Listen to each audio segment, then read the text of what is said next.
రీతిగా దేవుని మహాకృపను బట్టి ఈ 2025వ సంవత్సరంలో మరొకసారి మీ గ్రామంలో మీ వీధిలో ప్రభు అయిన యేసుక్రీస్తుని వారి గురించి ప్రకటించడానికి, అదే సమయంలో మీరు కూడా దేవుని మాటలు వినడానికి ప్రభు చక్కటి సదవకాశాన్ని, మంచి సమయాన్ని మనకి ఇచ్చినాడు. బైబిల్ గ్రంథంలో దేవుని గురించి ఇలా రాయబడి ఉంది. ఏమనంటే, దేవుడు లోకమును ఎంతో ప్రేమించెను కాగా తన అద్వితీయ కుమారునిగా పుట్టిన వాని యందు విశ్వాసముంచు ప్రతివాడును నశింపక నిత్య జీవం పొందినట్లు ఆయనను అనుగ్రహించెను అనేటువంటి వాక్యం రాయబడుతూ వచ్చింది. కనుక దేవుడు లోకమును ప్రేమించినాడు. లోకం అంటే ఏదో కాదు కానీ లోకం అంటే మనుషులే అని ఒక కవి చెబుతూ వచ్చినాడు. కనుక లోకం అంటే మట్టి కాదు, లోకం అనగా మనుషులు. కనుక మనుషులమైనటువంటి మనలను ఆయన ప్రేమిస్తూ వచ్చినాడు.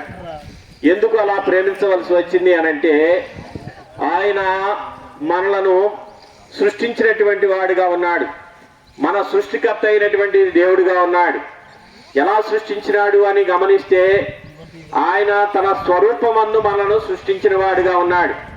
కనుక తన పోలిక చొప్పున తన స్వరూపమందు తన వలె ఉండుట కొరకై మనుషులను భూమి మీద ఆయన సృష్టించిన వాడు. కనుక ఆయన స్వహస్తములతో మనుషులను చేసినాడు.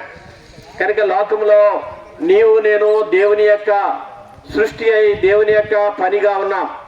కనుక దేవుని సృష్టి అయినటువంటి మనలను ఆయన ప్రేమించినాడు. ఎందుకు ప్రేమించినాడు అనంటే, తన స్వరూపమందు మన నిర్మాణం చేసినాడు గనుక. అయితే ఆ దేవాతి దేవునితో మనం సహవాసం చేయాలి, ఆయనతో ఆ స్వర్గలోకానికి చేరుకోవాలనేటువంటి గొప్ప ప్రగాఢమైనటువంటి వాంఛ కలిగిన వాడుగా ఉన్నాడు. కనుక దేవుడు మనలను ఆయనతో సహవాసం చేయడానికి కోరుకుంటున్నాడు. అందుకనే ప్రతి మనుషుడు కూడా దైవత్వాన్ని కలిగి దేవుణ్ణి వెతికేవారుగా ఉన్నారు. కనుక దేవుణ్ణి వెతకనటువంటి నరుడు భూమి మీద లేనే లేడు. ప్రతి వారు ఏదో ఒక దేవుణ్ణి, దైవత్వాన్ని కలిగి వారు దేవుణ్ణి ఆరాధిస్తూ ఉంటారు. అది మంచిదే. అయితే ఆ దైవ ఆరాధన అనేది దేవునికి చెందినదా, దేవుని దగ్గరికి వెడుతుందా, దేవుణ్ణి సంతోషపెట్టేదిగా ఉన్నదా, దైవత్వాన్ని రుచి చూచేదిగా, దైవత్వాన్ని అనుభవించేదిగా ఉన్నదా అనేటువంటి సత్యాన్ని ఎరగలేక మనకిష్టమైనటువంటి త్రోవలో, మనకు నచ్చినటువంటి త్రోవలో వెళుతూ ఉన్నాం. కనుకనే బైబిల్ గ్రంథంలో ఇలాగున రాయబడుతూ వచ్చింది, మార్గములలో నిలిచి చూడుడి. కనుక మనం గ్రామానికో, ఒక పట్టణానికో, ఒక ప్రదేశానికో చేరుకోవాలనుకున్నప్పుడు ఏ మార్గంతో వెళ్ళినప్పుడు ఆ గ్రామానికి, ఆ పట్టణానికి, ప్రదేశానికి వెళతామో మనం ముందుగానే ఆ కూడలిలోనో ఆ మార్గంలో నిల్చుండి విచారించి తెలుసుకుని ఆ చోటుకి వెళ్ళడానికి ప్రయత్నిస్తాం. లేనట్లయితే ఆ చోటుకి చేరుకోలేము, క్షేమంగా ఆ చోటుకి వెళ్ళలేము, ఆ స్థలాన్ని మనం చూడలేము.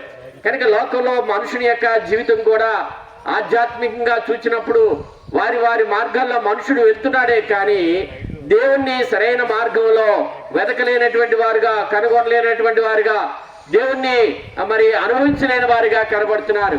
కనుక పురాతనమైనటువంటి మార్గాలు ఉన్నాయి. కనుక ఆది అంటే దేవుడు మనిషిని తన యొక్క పోలికను నిర్మించుకుని ఆయనను ఆరాధించాలని, ఆయనను పూజించాలని కోరుకుంటూ వచ్చినాడు. అనాది నుండి ఆయన సంకల్పం మానవుడు దేవుణ్ణి ఆరాధించాలనేదే గొప్ప సంకల్పం. కనుక ఆ పురాతన కాలంలోనే, ఆది కాలంలోనే దేవుడు తనని ఏ రీతిగా ఆరాధించాలో, తనని ఎలాగూ తన నుండి దేవుని నుండి మనుషులు ఏ రీతిగా ఆశీర్వాదాలు, మేలులు పొందాలో అవన్నీ కూడా ఆయన తెలియజేస్తూ వచ్చినాడు. అయితే మనుషుడు తనకిష్టమైనటువంటి